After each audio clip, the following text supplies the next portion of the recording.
All right, welcome to your own personalized deep dive. This time, we're going to be jumping headfirst into a family drama that's been going on for well, millennia. Thousands of years. Yeah, thousands of years. We've got some excerpts from Genesis chapter 29, Ugh. and we've got Matthew Henry's commentary from 1710 to kind of help us unpack it all. All right. So get ready, because we're going to be uncovering love, rivalry, and some seriously unexpected twists. Sounds juicy. Oh, yeah.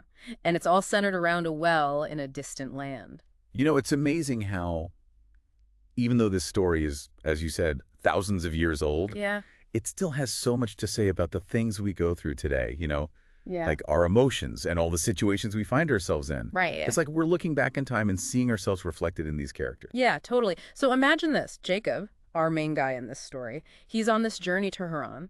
He gets to a well. Oh, well. But this isn't just any well. This is the ancient version of a bustling town square. Or maybe even a social media platform. Okay. Where everybody hangs out, they're sharing news, and, well, maybe even finding love. That's a really great comparison. Right. I mean, when you think about it, these wells were vital back then. Oh, yeah. Obviously for water. Of course. Because you need water to survive.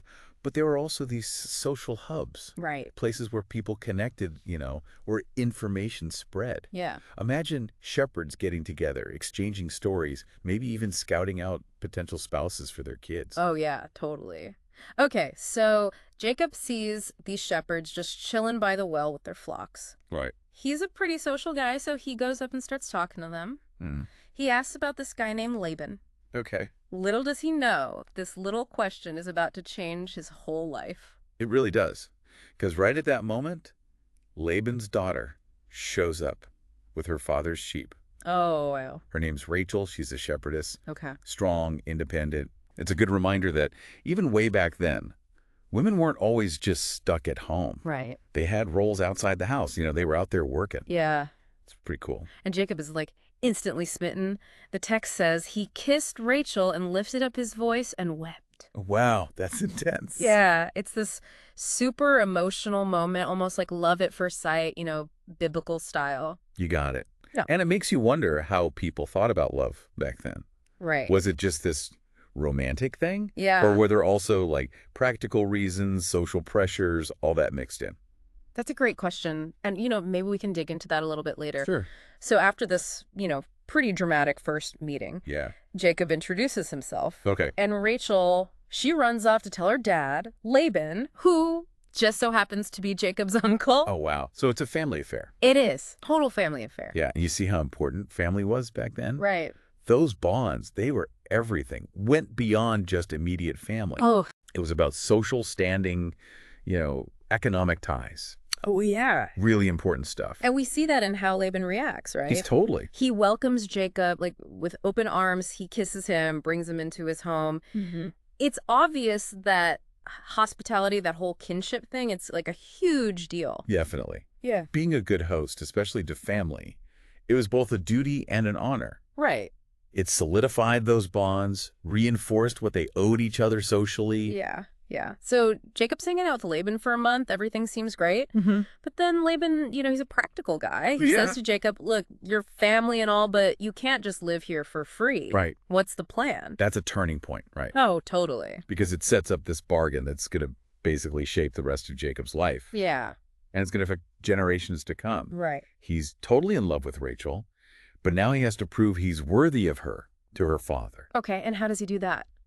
Well, Jacob, he's so head over heels for Rachel. He says, I'll work for you for 7 years. 7 years. 7 years. Wow. In exchange for her hand in marriage. Can you imagine? It really shows how much he loved her. Right.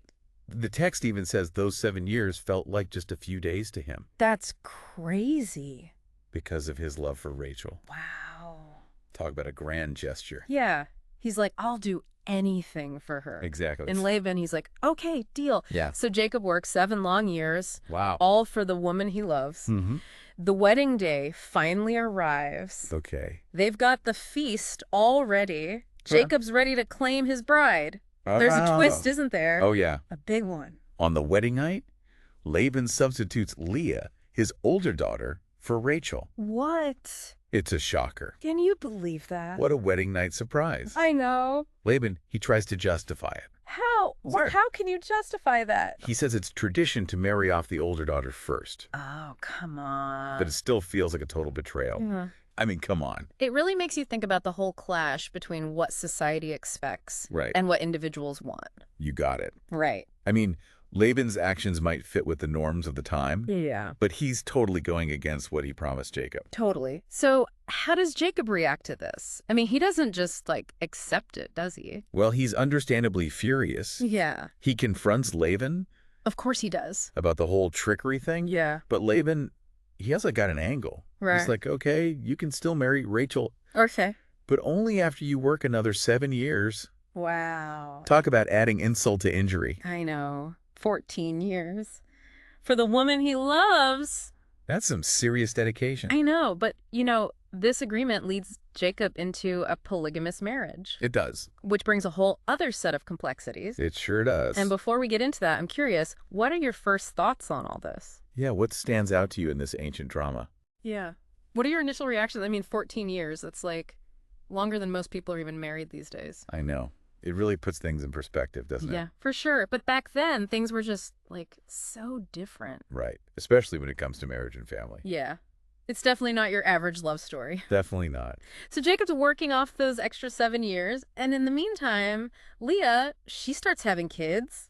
She does. First comes Reuben, then Simeon, Okay. then Levi, and finally Judah.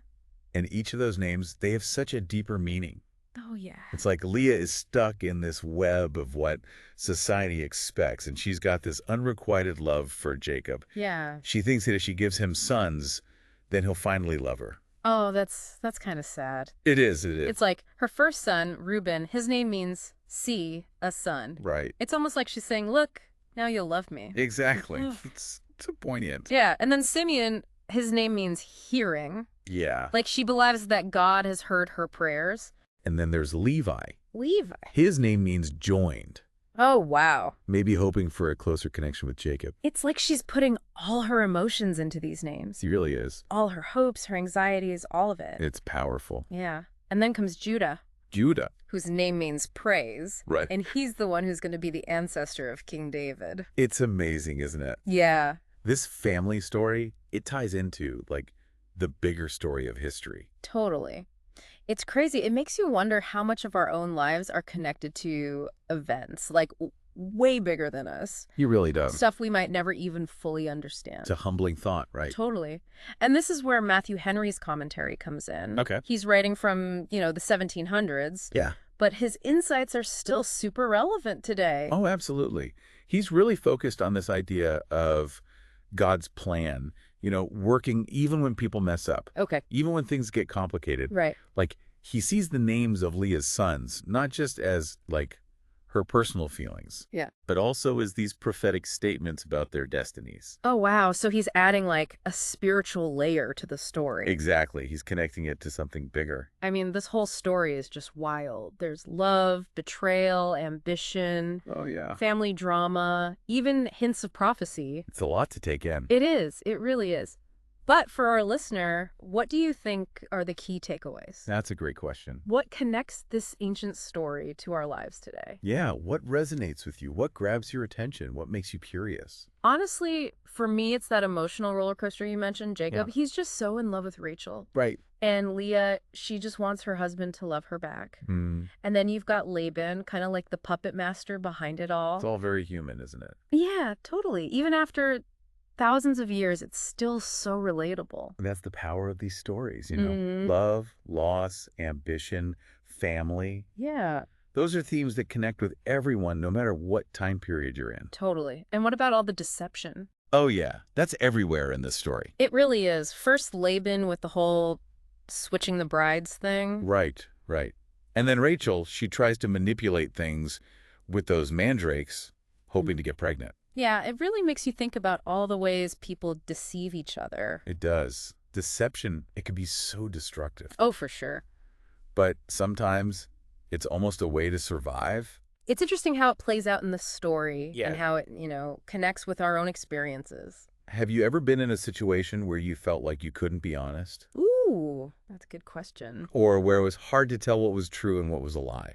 I think we've all been there, haven't we? Yeah. Maybe told a white lie to protect someone, Sure. or avoided a tough conversation just to, keep things calm. It reminds us that people are complicated. Oh, yeah. Even the so-called good guys in these stories, they're not perfect. Totally. And that's what I like about these stories. Yeah. They're about real people making real mistakes, dealing with messy stuff. Just like we do every day. Yeah. It's not about judging them or trying to force our modern ideas onto them. Right. It's about trying to understand why they did what they did. Yeah. How they dealt with the same dilemmas we still face today. It's like we're looking in a mirror, Absolutely. seeing these same things play out, but in a totally different time. It gives you a fresh perspective. It does. Maybe helps you see your own life a little differently. Totally. So as we wrap up our deep dive into this whole Jacob, Rachel, Leah saga, what's the big takeaway? What should our listener remember?